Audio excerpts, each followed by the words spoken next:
My family threw a huge surprise party to celebrate my brother's new "It's a boy" baby announcement, decorations, cake, and all the relatives in attendance. The only problem? They never even told me or my daughter it was happening, and we found out only after seeing the photos plastered all over social media. You know that feeling when your entire world just shatters in an instant? When the people who are supposed to love you most deliver a blow so cold, so calculated, it leaves you breathless? That's exactly what happened the day my own mother, standing on her porch, told me, "You don't belong here." And that's when my 16-year-old daughter, with a calm, almost defiant smile, dropped a bombshell that exposed decades of betrayal and changed everything forever. My name is Heather Reynolds, and at 34, I still can't believe that moment. I was standing there, heart pounding, on my parents' porch, clutching a perfectly wrapped gift for a baby shower I hadn't been invited to, my own brother's baby shower. The muffled laughter drifting from inside felt like a physical jab. My stomach twisted into a knot, tight and painful. My daughter, Lindsay, squeezed my hand, a silent anchor. When my mom finally opened the door, that fake hostess smile she had plastered on her face just vanished. "You don't belong here," she spat, her voice chilling me to the bone. But before I could even process the words, Lindsay stepped forward. She had this strange, unwavering confidence in her eyes, a look I'd never quite seen before. She smiled, sweet as pie, but with an edge I instantly recognized as her own. "We know, Grandma," she said, her voice clear and strong. "That's why Dad's lawyer came with us." The air just froze. I swear, the whole house went silent. Before I tell you what happened next, seriously, if you've ever felt like an outsider in your own family, hit that like button right now. And subscribe if you want to hear more stories about standing up for yourself. Trust me, you're gonna want to hear this. So, rewind a bit. I grew up in a modest, two-story house in suburban Boston, the firstborn to Michael and Karen Davis. For 3 blissful years, I was their entire universe. Then my brother Nathan arrived. And just like that, everything changed. The family dynamic shifted, slowly at first, but then it became glaringly obvious as we got older. My 10th birthday? I got a practical set of school supplies and some clothes I already needed anyway. Nothing special, just necessities. 2 months later, Nathan turned 7. He got a brand new bike, all the latest video games, and a weekend trip to Six Flags. This wasn't a one-off thing, okay? This was the pattern of our childhood. "Nathan's just more sensitive," my mother would always explain, her voice dripping with sympathy, whenever I dared question the blatant unfairness. "He needs the extra attention." Meanwhile, I was expected to be the responsible one, without any of the perks or privileges that should have come with that title. It was exhausting. In high school, I pushed myself. I maintained a 3.9 GPA, I joined the debate team, I volunteered at the local hospital. I was desperate, honestly, hoping that my achievements, my accomplishments, would finally earn their approval. My parents? They attended exactly 2 of my debate competitions in 4 years. 2. They always had work conflicts, they claimed. Yet somehow, they never, ever missed a single one of Nathan's baseball games, even if it meant rearranging their work schedules. It was infuriating. The day I got my college acceptance letter to Boston University, with a partial scholarship no less, I practically flew home. I was so excited, bubbling over, ready to share the news. I found my parents in the kitchen, practically fawning over Nathan. He'd gotten a C+ in algebra, which, according to them, was a massive improvement from his previous D. When I finally blurted out my big news, my mother barely glanced up. "That's nice, honey," she said, a dismissive wave of her hand. "We'll talk about it later. We're celebrating Nathan's progress right now." We never did talk about it later. Never. Not once. Then came the summer after graduation, when I was 18. I found out I was pregnant. Marcus Williams, my boyfriend for nearly 2 years, and we'd been careful, you know. But birth control isn't foolproof. When I told him, he just vanished. Gone within a week. My parents' disappointment? It was palpable. A thick, suffocating cloud. "We expected more from you, Heather," my father said, his voice heavy with judgment. "You've always been so responsible. Can you believe it?" The very first time they acknowledged that quality in me, and it was a weapon. It was a criticism. But the strangest thing happened over the next few months. While my parents remained absolutely glacial towards me, they somehow reconnected with Marcus. I found out he'd been visiting them, spinning his side of the story, painting himself as just overwhelmed but well-intentioned. And my parents? They sympathized with him more than with me, their own pregnant daughter. "He's just young and scared." My mother actually defended him. "You should give him time." Time? I didn't have time. I had a baby coming. College plans to adjust. While other expectant mothers had baby showers and endless support, I had silence. And disapproval. Lindsay was born in February. A beautiful, 7-pound miracle with her father's dark curls and my green eyes. My parents came to the hospital, but it was a quick, awkward visit. They held her like she was evidence of my failure, not their first grandchild. It broke my heart. I deferred my college acceptance for a year. I worked 2 jobs, sometimes barely sleeping, all while caring for Lindsay. Mrs. Jenkins, my neighbor, a retired teacher, was a godsend. She'd watch Lindsay when my schedules overlapped, and you know what? She showed more genuine interest in my daughter than my own parents ever did. The next year, I dove into nursing school, still working part-time. Every single day was exhausting, but Lindsay, my beautiful girl, she was my purpose. I was determined she would never feel the sting of conditional love that had defined my own childhood. Meanwhile, Nathan? My golden child brother? He dropped out of community college after 1 semester. My parents? All excuses. College isn't for everyone, they'd say.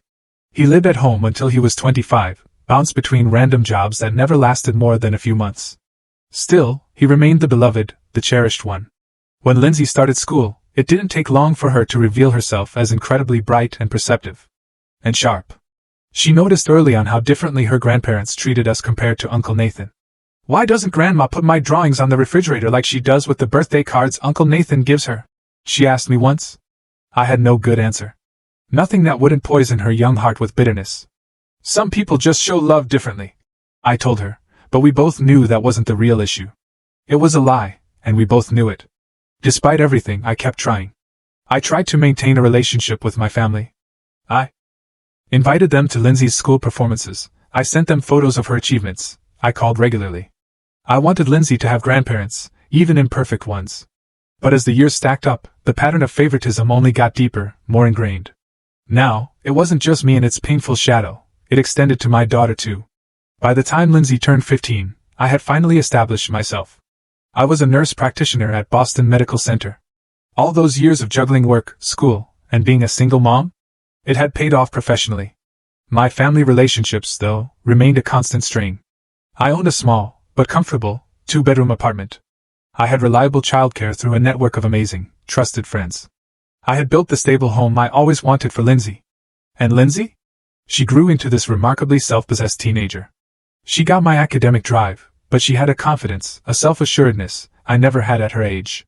At 16, she was already taking advanced placement classes, researching colleges, setting her sights on pre-law programs. "I want to help people who don't have anyone on their side," she told me once, a statement that felt both innocent and incredibly pointed. Nathan's life finally seemed to get some direction when he met Rebecca Thompson at 28. Rebecca came from a wealthy family, with connections that quickly landed Nathan a position at her father's investment firm.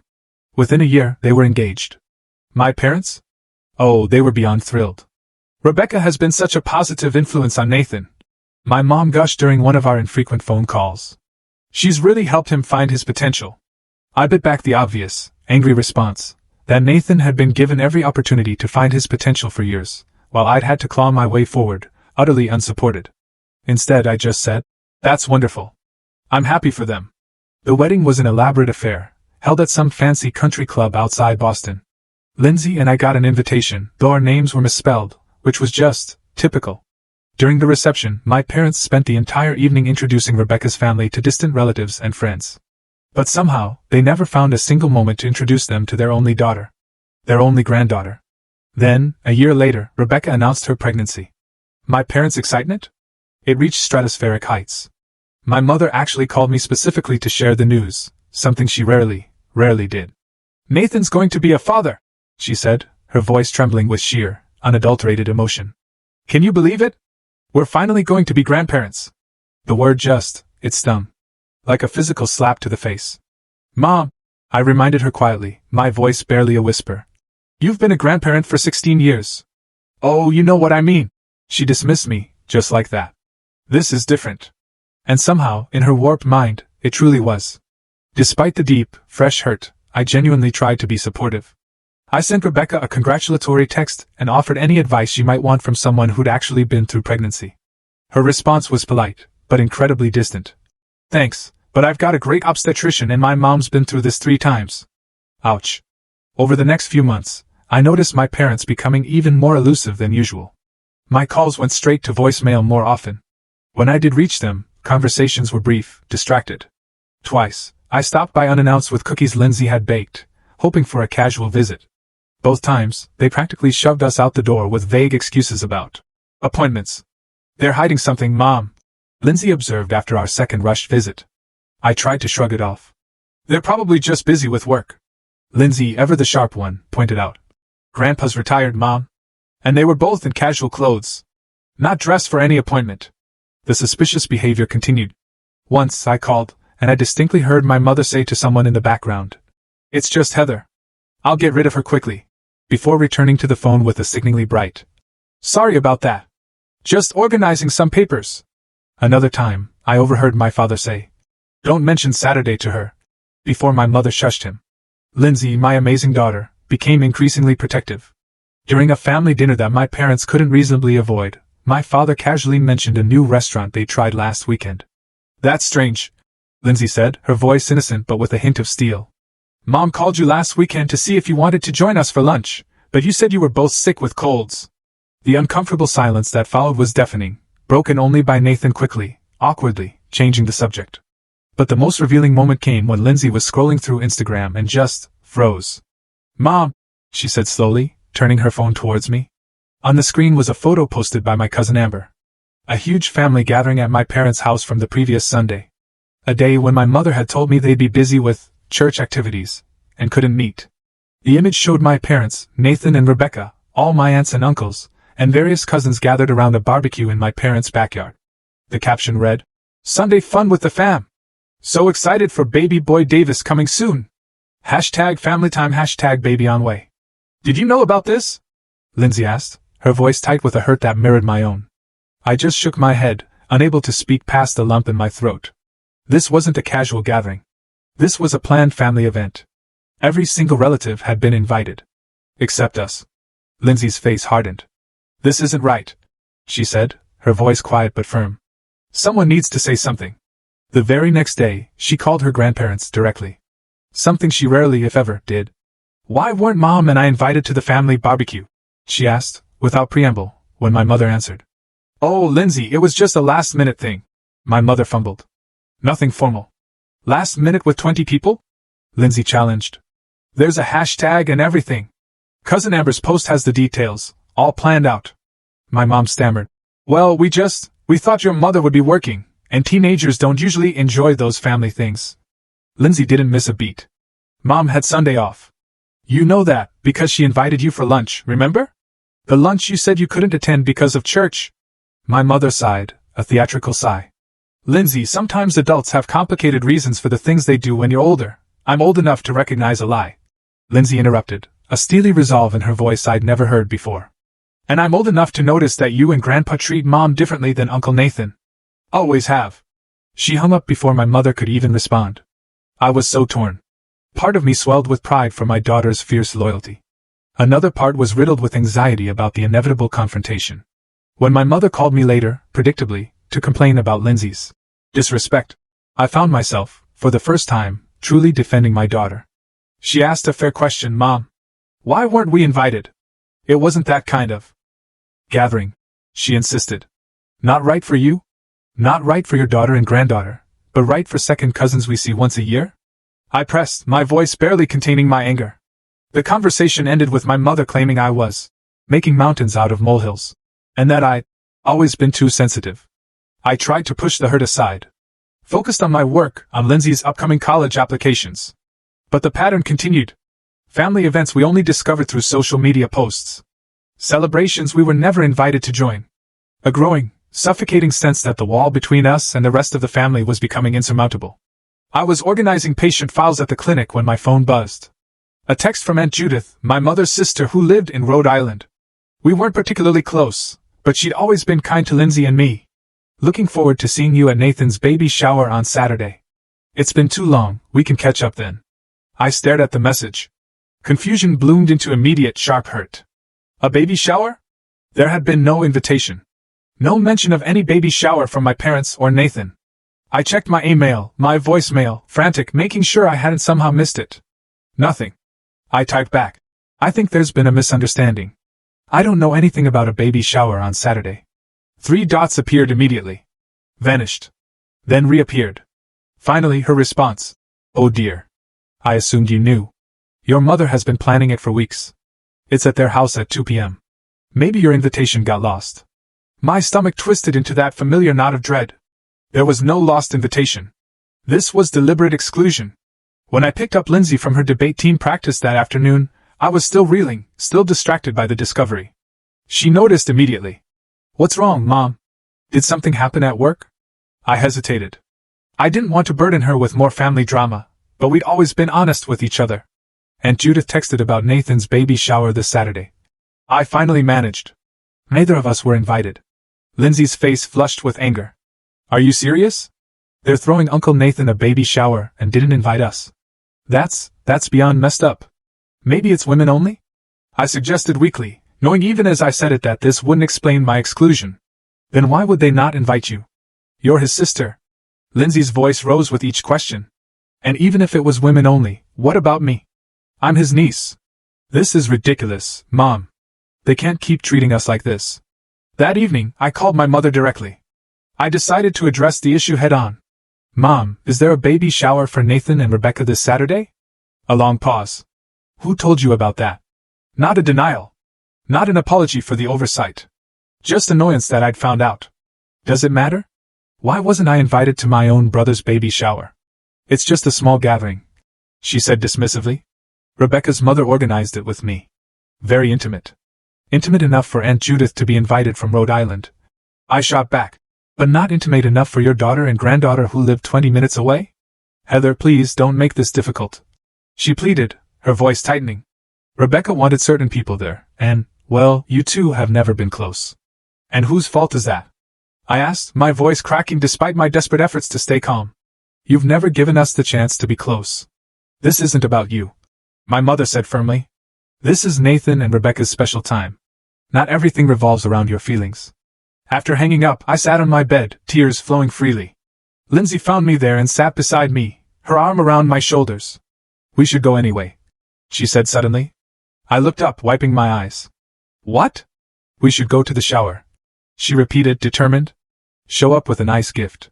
Make them face what they're doing. Lindsay, we can't crash a party we weren't invited to. I protested. It's not crashing when it's family, she insisted. What are they going to do? Turn us away at the door? In front of everyone? That would show exactly who they really are. I hesitated. Part of me, the part that had always tried to take the high road, to be the bigger person, wanted to just let it go. But another part, the deep, bruised part that had swallowed hurt after hurt for decades, wanted to stand up. For once. Let's think about it, I said finally. The next day, during my lunch break, I went shopping. I chose a beautiful, handmade wooden crib mobile for the baby. It was expensive, but tasteful. Something that showed genuine care, despite our deliberate exclusion. I wrote a heartfelt card, expressing my true excitement about becoming an aunt. By Saturday morning, I had made my decision. We would go. Briefly. Drop off the gift. And leave. No confrontation. No scene. Just a gentle, silent reminder that we existed. And that we cared, despite everything. As we got ready, Lindsay was unusually quiet, absorbed in her phone. She excused herself, went into her bedroom, and made a call, speaking in hushed tones. When she emerged, there was a determined set to her jaw that reminded me so much of myself at her age. Everything okay? I asked. Everything's fine, she said with a smile that didn't quite reach her eyes. Just confirming something. We drove to my parents' house in relative silence. As we turned onto their street, I saw the cars lining both sides. Aunt Judith's SUV from Rhode Island. Uncle Robert's red pickup from New Hampshire. My cousins' vehicles from various parts of Massachusetts. Everyone had made the effort to attend. Everyone had been welcome. Except us. Lindsay squeezed my hand. Remember, Mom. We're just dropping off the gift. We don't need to stay where we're not wanted. As we approached the front door, I could hear laughter and conversation from inside. The unmistakable soundtrack of a family celebration. Lindsay carried the beautifully wrapped package, while I tried desperately to steady my breathing. I rang the doorbell, and for a moment, I considered turning and running back to the car, a cowardly impulse. But Lindsay stood firm beside me, radiating quiet strength, and I found courage in her presence.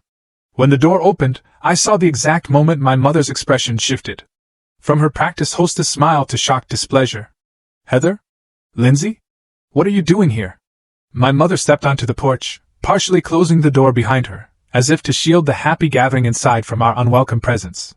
Behind her, I caught glimpses of blue decorations and a banner reading, "It's a boy. We brought a gift for Nathan and Rebecca's baby," I said, keeping my voice as steady as I could, despite the frantic thundering of my heart. Lindsay held up the package, tangible evidence of our good intentions. My mother's eyes darted nervously to the gift, then back to my face. "You shouldn't have come. You weren't invited."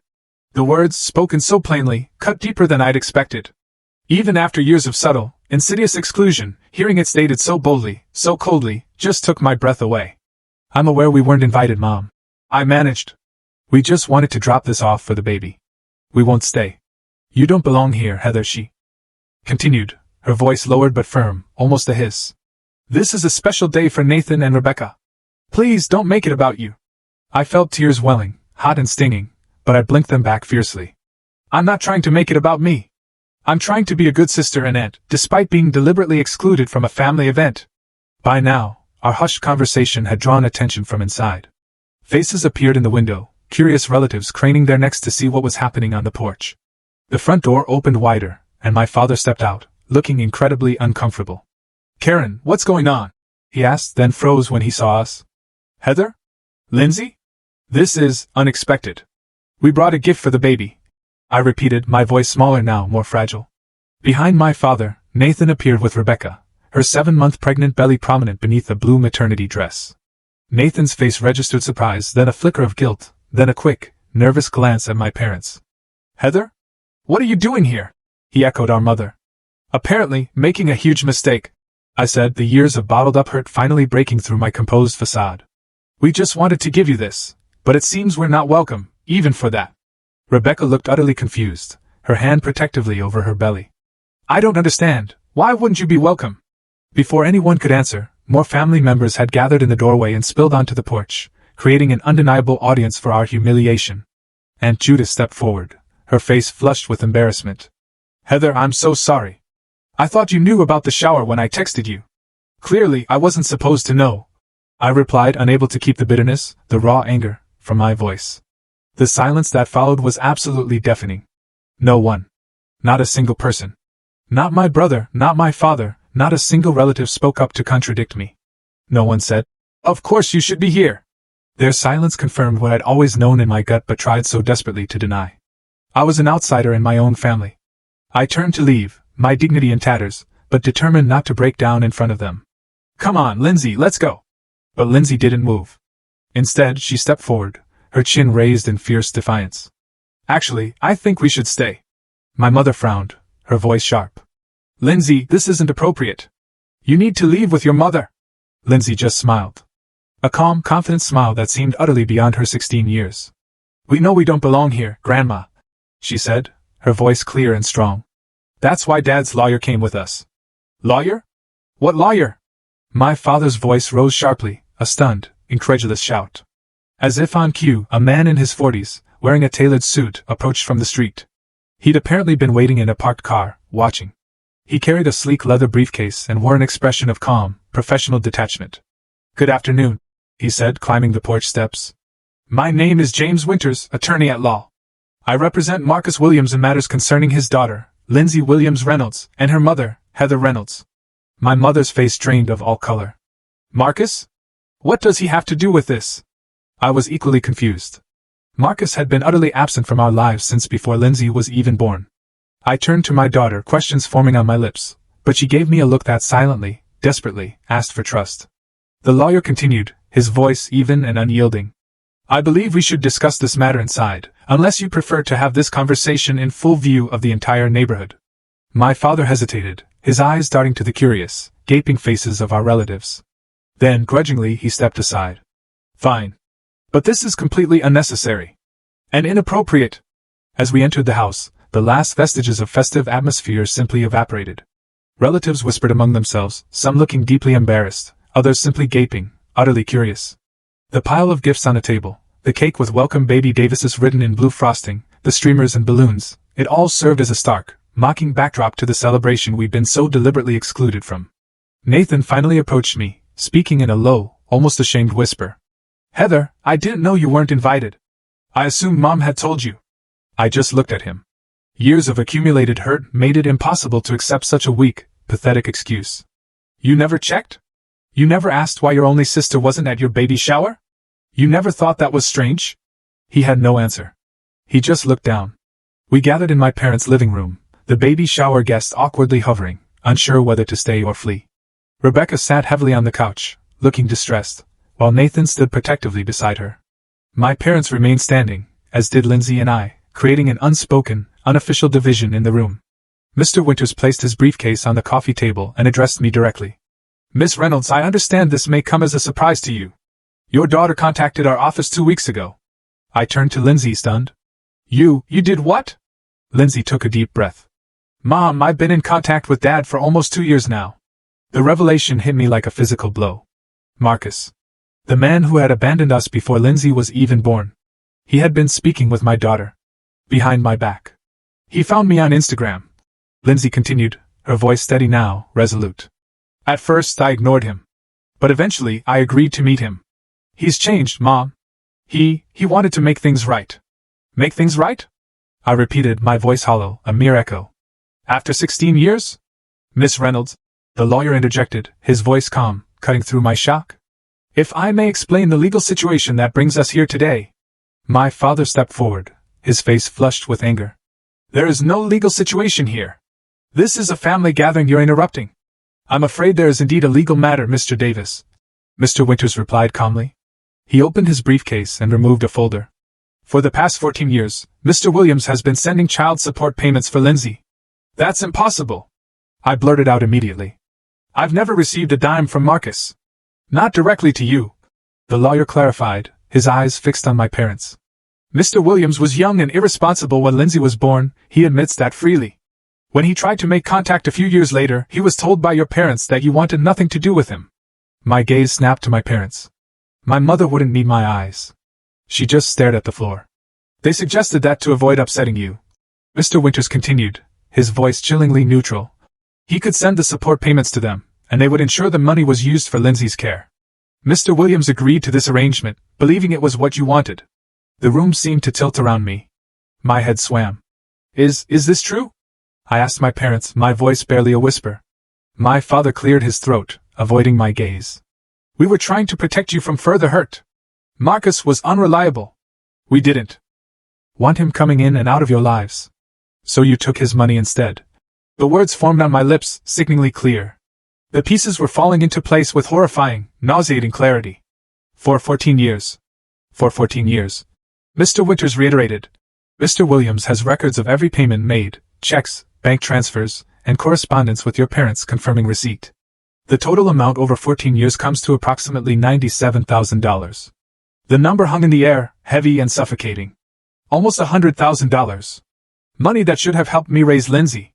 Money that could have paid for childcare while I was in nursing school. Money that could have meant fewer soul-crushing overnight shifts and more precious time with my daughter. Money that could have gone toward her college fund.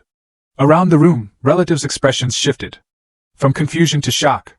From shock to utter disgust. As they truly realized what my parents had done. We were going to tell you eventually. My mother said weakly, her voice thin. We were saving it for Lindsay's college. In an account in your names, Mr. Winters pointed out, his voice sharp. With no legal obligation to use it for Lindsay's education. Nathan stepped away from Rebecca, his face pale, utterly shocked. Mom? Dad? Is this true? You took money meant for Heather and Lindsay? We needed it more than they did. My father burst out defensively. Heather was doing fine on her own. She had her nursing job. We had retirements to think about. And your college tuition, Nathan. The words struck me like physical blows. My parents had used money meant for their struggling, single-parent granddaughter to fund their own retirement. And Nathan's education. You paid for Nathan's college, with money that was meant for my child? My voice rose, a raw, painful cry, despite my desperate efforts to contain it. Rebecca, who had been silent until now, stood up awkwardly, her hand supporting her visibly pregnant belly. I had no idea about any of this, she said, her voice shaking. Nathan? Did you know? Nathan hesitated. Just a fraction of a second too long. You knew, I whispered, the final betrayal landing like a knife straight to my heart. Not everything. He stammered, avoiding my gaze. I knew Marcus was sending some money, but I didn't know how much. Or for how long. I thought it was just a few thousand. Not this. Mr. Winters cleared his throat, commanding the shattered silence. Mr. and Mrs. Davis, Mr. Williams has authorized me to present you with two options. First, you can repay the full amount plus interest, which comes to approximately $115,000, within 30 days. Alternatively, we can pursue criminal charges for fraud and embezzlement, in addition to a civil suit that would likely result in a judgment exceeding the original amount. Criminal charges. My mother's voice was barely audible, a ragged whisper. But we're family. Family doesn't steal from family, Lindsay said quietly, her eyes burning with a righteous fury. Especially not from a child. Aunt Judith stepped forward from where the other relatives had been watching in stunned silence. Her voice was thick with disbelief and shame. Karen? Michael? How could you do this? To your own daughter and granddaughter? Others joined in, their shocked comments creating a growing chorus of disapproval. The family that had so readily, so casually excluded us, was now witnessing the ugly, rotten truth behind the perfect facade my parents had maintained for years. We needed the money, my father repeated, as if that justified anything. So did we. I finally shouted, years of suppressed anger, of quiet pain, of simmering resentment, breaking through like a dam. Do you have any idea what we went through? The nights I stayed up crying because I couldn't afford both rent and childcare? The scholarships I lost because I couldn't maintain a full course load while working? The birthdays when Lindsay got one small gift while you showered Nathan with presents? All while you had thousands of dollars that rightfully belonged to her? Nathan approached me, his expression truly pained. Heather, can we talk privately? I hesitated, then nodded. We stepped into the kitchen, away from the chaos, the raw emotions tearing through the living room. I swear, I didn't know the full extent of this, he said immediately. I knew Dad helped me with tuition money that came from Marcus, but he told me it was just a few thousand that Marcus owed the family for expenses when you were pregnant. Nothing major. And you never questioned that? I asked, my voice tight. Never thought to ask me? He hung his head. I should have, he admitted, a quiet admission. I was selfish. It was easier not to ask questions when things were going my way. I studied my brother's face. This brother who had always been chosen over me, who had benefited from my exclusion his entire life. Yet in his eyes I saw something new. Genuine remorse. I'm sorry, Heather, he said, his voice cracking. For everything. For never standing up for you. For accepting their favoritism. For taking what should have been Lindsay's. Before I could respond, Rebecca appeared in the doorway, her face streaked with tears. She looked genuinely distraught. Heather, I had no idea you weren't invited to the shower. When your mother said she'd handle the guest list, I assumed that included you. I'm so sorry. Her apology seemed sincere, truly. But it was just a drop in the ocean of what had been revealed today. I think we should go, I said suddenly, utterly exhausted by all of it. The emotional whiplash. The betrayal. The raw exposure. When we returned to the living room, Mr. Winters was calmly explaining the repayment terms to my ashen-faced parents. Lindsay stood beside him, looking simultaneously younger and older than her 16 years. A child who had been wronged. A young woman taking powerful, decisive action to right that wrong. We'll leave now, I announced. Mr. Winters has our contact information for arranging repayment. Heather, please. My mother began, her voice pleading. We can explain. I think you've explained quite enough, I interrupted, my voice firm. Enjoy the rest of the shower. As we turned to leave, Lindsay, with one last, deliberate gesture, placed the beautiful crib mobile we brought on the table with the other gifts. Congratulations on the baby, Uncle Nathan, she said softly, her voice barely a whisper, yet resonating with an undeniable power. The drive home was quiet. Mr. Winters followed in his car behind us, a silent guardian. When we arrived at our apartment, Lindsay finally broke the silence. I'm sorry I didn't tell you about Dad, she said, her voice small, vulnerable. I wanted to make sure he was serious about making things right before I got your hopes up. I reached across the console and squeezed her hand. You have nothing to apologize for, honey. You did what I should have done years ago. You stood up for us. The baby shower, according to Aunt Judith, who called me the next day, dissolved into absolute chaos after we left. Most guests departed quickly, uncomfortable with what they'd witnessed. My parents tried to salvage the celebration, but the damage was done. The festive atmosphere had been permanently tainted by the shocking revelation of their deception. I had no idea they were capable of something like this, Aunt Judith said, her voice still reflecting her profound shock. Taking money from their own granddaughter? It's unconscionable. In the days that followed, family members reached out, one by one. Aunts, uncles, cousins I hadn't spoken to in years. Some called to express outrage on our behalf, their voices filled with indignation. Others called to distance themselves from my parents' actions. And a few, bless them, admitted they noticed the disparity in how we were treated but had never spoken up. We should have said something. My Uncle Robert admitted during his call. We saw how they favored Nathan, but we told ourselves it wasn't our place to interfere. I'm so sorry, Heather. My parents, of course, attempted damage control, calling relatives to spin their version of events. According to them, they had only borrowed the money temporarily and had always intended to give it to Lindsay eventually. Few, if any, seemed convinced. 3 days after the shower, Nathan called and asked to meet for coffee. I agreed, though part of me wanted to refuse. We met at a small cafe halfway between our homes. He looked tired, dark circles under his eyes. Rebecca's been crying since Saturday, he said after we'd settled with our drinks. She feels terrible about everything. She truly had no idea you weren't invited to the shower. Mom told her you were busy with work and couldn't make it. And you? I asked, my voice flat. What did you think when you didn't see me there? He had the grace to look utterly ashamed. I noticed, yes. But I didn't question it. That's been the pattern my whole life, hasn't it? Not questioning when things went my way. He ran a hand through his hair, a gesture of deep weariness. I've been thinking about everything. All the times they chose me over you. All the opportunities one got that you didn't. The money. The money that should have gone to your niece. I finished for him. Yes, he said, looking me directly in the eyes. His gaze was steady, unwavering. I want to make it right, Heather. I've talked to Rebecca, and we agree. Whatever Mom and Dad can't pay back, we will. I hadn't expected this. Not from him. That's not your responsibility, Nathan. Maybe not legally, he countered, but morally. I benefited from their favoritism my entire life. I got the college education that Lindsay's money helped pay for. I can't change the past, but I can try to fix this part of it. We talked for nearly 2 hours. Really talked. Perhaps for the first time as adults. Nathan admitted he'd always known our parents treated us differently, but he'd accepted it as normal because it benefited him.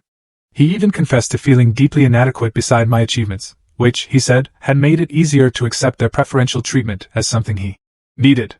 I always thought you were the strong one, he said, a sad smile touching his lips. You didn't seem to need their approval the way I did. I needed it just as much, I told him. I just stopped expecting it. When we parted, something had shifted between us. Not forgiveness, exactly. The wound was far too fresh for that, but perhaps the true beginning of understanding. That evening, my parents showed up unannounced at our apartment. Lindsay answered the door and immediately called for me, her voice tight with tension. We need to talk, my father said when I appeared, cutting straight to it. Without lawyers. Or audiences. I hesitated, then let them in, though Lindsay refused to leave my side, standing like a small, fierce sentinel. We've been thinking about everything. My mother began once we were seated in the living room. We made a terrible mistake. We never meant for it to go on so long. 16 years is more than a mistake, I said quietly, my voice surprisingly steady. It's a choice. Multiple choices, made every single day for 16 years. We needed the money when it first started coming. My father explained, launching into his well-worn narrative. The economy was bad. My hours were cut. And Nathan needed braces. We told ourselves we'd pay it back, but then there was his college tuition and our mortgage. And my struggles? I asked, my voice rising, gaining strength. They didn't matter? The times I had to choose between paying the electric bill and buying Lindsay new shoes? The night classes I took while 8 months pregnant because I couldn't afford to take a semester off? We thought you were managing, my mother said weakly, looking away. Because I had to. My voice was full-blown now, echoing with years of unspoken pain. Not because it was easy. Not because we didn't need that money. Because I had no choice but to manage. My parents looked at each other, a silent, awkward communication passing between them. My father cleared his throat. We've spoken to our financial advisor. We can liquidate some investments to repay about half the amount immediately. The rest we need time. That's between you and Mr. Winters, I replied, my voice firm. I'm not involved in the legal aspects. And beyond the money? My mother asked hesitantly, her eyes fixed on me. Can we fix this? Can we be a family again? Lindsay spoke before I could, her words cutting and precise. A family doesn't do what you did. A family doesn't steal from a child or exclude people from celebrations. A family doesn't consistently choose one member over another. My mother's eyes filled with tears. We love you both. We made terrible mistakes, but we love you. Love without respect isn't love, I said finally, articulating what I'd felt for years. The core truth. Love without actions to back it up is just an empty word. They left. No resolution. No tearful reconciliation. No promises of a magically healed relationship. Just the grim beginning of a financial restitution that could never truly compensate for what had been taken from us. Not just money, but belonging, security, and trust. The following week, I finally met with Marcus. The first time I'd seen him since he walked out 16 years ago. Lindsay had arranged a meeting at the same small cafe where I'd met Nathan. Marcus had aged well. His youthful cockiness was replaced by a quieter confidence. He was married now, with 2 young sons, and worked as an architectural engineer. I don't expect forgiveness, he said after an awkward greeting, his gaze steady. What I did was unforgivable. Then why come back now? I asked, my voice laced with residual bitterness. I've been in therapy for years, he explained, working through my issues. Trying to become someone better than the boy who ran away from his responsibilities. When my first son was born, it hit me hard. What I'd missed with Lindsay. What I'd taken from both of you. He showed me documentation of every payment he'd made over the years, copies of checks, bank statements, even emails from my parents acknowledging receipt. The systematic deception was laid out in stark black and white, impossible to deny. When I found Lindsay on social media, I just wanted to see her. He continued, his voice soft. I didn't expect a relationship. Didn't think I deserved one. But she gave me a chance I hadn't earned. Lindsay, who had insisted on being present for this meeting, reached across the table and took his hand. Everyone deserves a second chance if they're truly sorry, she said, her voice gentle yet firm. I wasn't ready to offer such immediate forgiveness, but seeing my daughter's incredible capacity for grace moved me deeply. She had grown into someone stronger and wiser than I had been at her age, perhaps even stronger than I was now. I want to be part of her life, Marcus said to me, his eyes pleading, and make up for what was taken from both of you. Not just the money. The time. The support. Everything. That's not for me to decide anymore, I said, looking at Lindsay. She's old enough to choose what relationship she wants with you. As we left the cafe, I realized that while one family bond had been irrevocably broken, others were forming in its place. Fragile perhaps, but genuine connections based on truth rather than obligation. 6 months passed. Winter turned to spring, and with it came not just seasonal renewal, but personal transformation. The first payment from my parents arrived through Mr. Winters, exactly 30 days after the confrontation. A check for $57,000, representing the liquidation of some of their investments, just as promised. The remaining balance would come in monthly installments over the next 2 years, with interest. Each check arrived promptly, though without any personal note or communication. I had chosen not to contact my parents during this time, needing space to process everything that had happened. Nathan and Rebecca's son, James Michael Davis, was born in February. A healthy 7-pound baby with a shock of dark hair like his father's. I learned of the birth not from my parents, but from Nathan, who called from the hospital, his voice soft with new parent exhaustion and joy. We'd like you and Lindsay to come meet him, he said. If you want to. We went the next day, bringing the crib mobile we'd chosen months ago and a small stuffed elephant for the baby. Rebecca welcomed us warmly from her hospital bed, the strain of our last meeting replaced by the luminous glow of new motherhood. He's beautiful, I said honestly, looking down at my tiny nephew's face. Would you like to hold him? Rebecca asked. As I cradled James in my arms, I felt no resentment, no lingering bitterness toward this innocent new life. Whatever complicated, messy history existed between the adults, this child deserved a loving aunt and cousin in his life. Mom's been calling, Nathan mentioned as we prepared to leave. She wants to see the baby. That's natural, I replied, careful to keep my tone neutral. I told her she could visit next week, after we're settled at home. He continued. But I also told her things will be different now. No more favoritism. No more secrets. If she wants a relationship with James, she has to respect our boundaries. It was the first time I'd ever heard my brother stand up to our parents like that. And though it shouldn't have taken their disgrace to prompt this change, I was incredibly proud of him for finally making it. Marcus had become a regular presence in Lindsay's life. Meeting her for lunch every other weekend, attending her debate competitions, helping her research colleges. He'd even offered to pay for her education in full, a gesture that meant more symbolically than financially, as the repayments from my parents would cover most of her tuition. He's trying really hard, Lindsay told me after one of their outings. Not just to be in my life, but to do it right. Not pushing too fast or overcompensating with gifts instead of time. I had met Marcus's wife, Diane, and their 2 boys, ages 4 and 6. She had known about Lindsay from the beginning of their relationship and had genuinely encouraged Marcus to reconnect with his daughter when he felt ready. The boys were excited to have a big sister, and Lindsay seemed to genuinely enjoy her role as the mature, admired older sibling. My own relationship with Marcus remained cordial but distant. Too much had happened, too many years lost, for us to forge a close friendship. But I respected his efforts with Lindsay and the genuine change he seemed to have undergone. In April, I received an unexpected email from my mother. I almost deleted it unread, a reflex born of years of hurt. But then I decided that would be acting from the same place of avoidance that had characterized their behavior for years. Dear Heather, it began. Your father and I would like to see you and Lindsay. We understand if you're not ready, but we miss you both and would like the opportunity to apologize in person.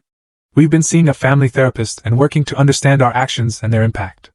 Please consider meeting us. With love, Mom. I showed the email to Lindsay, leaving the decision entirely to her. What do you think? Should we meet them? She considered it thoughtfully, her brow furrowed. They haven't really changed, you know? One apology and a few therapy sessions don't undo a lifetime of behavior. You're right. I agreed. But people can grow, even later in life. Like Dad did. She acknowledged, referring to Marcus. But he put in years of work before reaching out to me. He didn't expect immediate forgiveness. In the end, we declined the meeting. Not out of spite. Not out of an inability to forgive. But because true reconciliation required more than just words. It required demonstrated change, consistently, over time. I drafted a response, explaining this gently, suggesting that perhaps in the future, after more healing on both sides, we might reconsider. Real relationships are built on respect and honesty. I wrote. Those foundations need to be established before we can move forward. As spring turned to summer, Lindsay received acceptance letters from several prestigious universities. She ultimately chose Boston University, my alma mater, with plans to study pre-law. The money that should have supported her throughout childhood would now fund her education. A fitting, if belated, use of what had been so cruelly taken from her. I want to become the kind of lawyer who helps people stand up for themselves. She told me as we celebrated her decision. Like Mr. Winters did for us. I looked at my daughter. This remarkable young woman who had